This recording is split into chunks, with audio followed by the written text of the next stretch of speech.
Wellhouse Leisure, and I've just snuck off with the keys to this brand new Vivaro, 180 brake horsepower automatic. It's the latest one they're going to be converting on, and I thought I'd just give you a quick preview of what it's like to drive. Well, the first thing to notice is obviously 180 brake horsepower.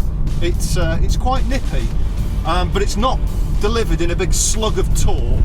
It's quite a smooth linear delivery of power. So yeah, very nice to drive. Like it a lot.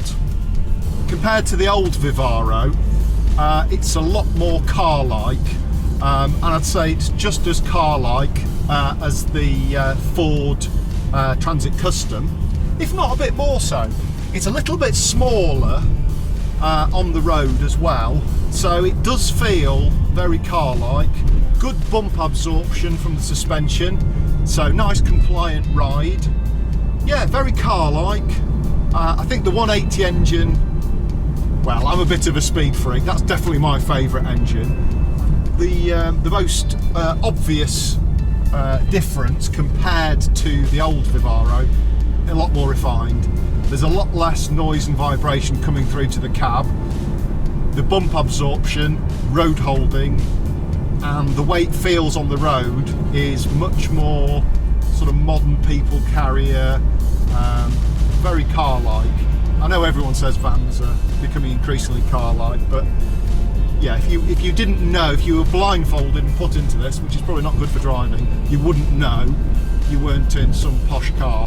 The automatic makes it very easy as well. It's literally stop and go on the two pedals.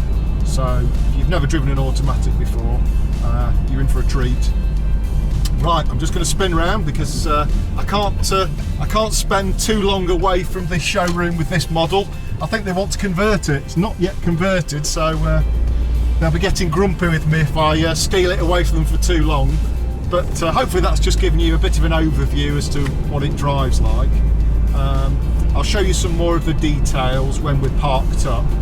In particular, this rotary knob which selects the gears. It's a nice touch, that, but you have to get used to it. It's not like when you first get in the car, you're looking for a car. So I called it a car, it's a van.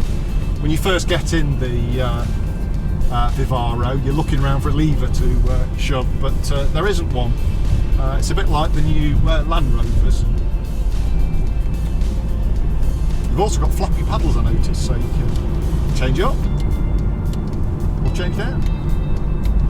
They're good if you're towing something, or if you're in snowy conditions and you want to lock it in a certain gear.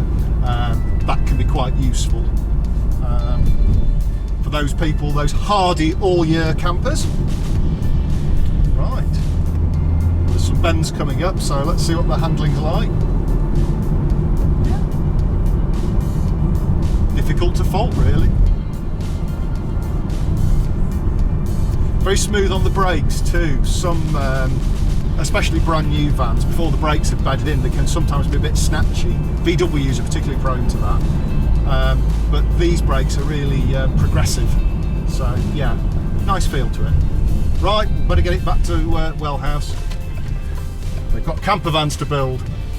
You've got all your entertainment system built in, easily to hand, and also I noticed this one's got air conditioning as well, so that's a nice feature to have. Helps demist the screen. Let's head back in. Right, that's my little test drive over. So hopefully we'll give you a bit more detail on this later on.